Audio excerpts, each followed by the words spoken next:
Welcome back to another technical deep dive here in the debug zone.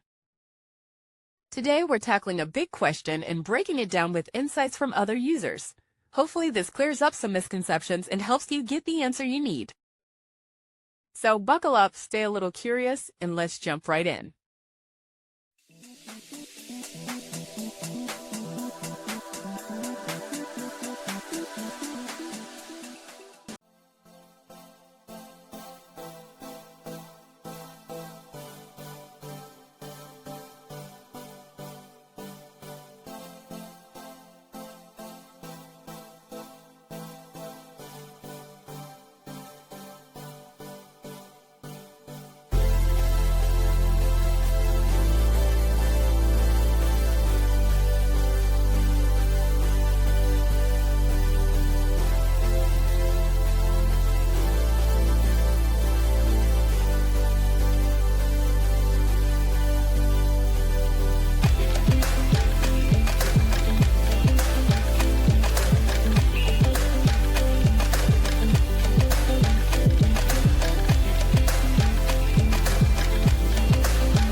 And that's a wrap.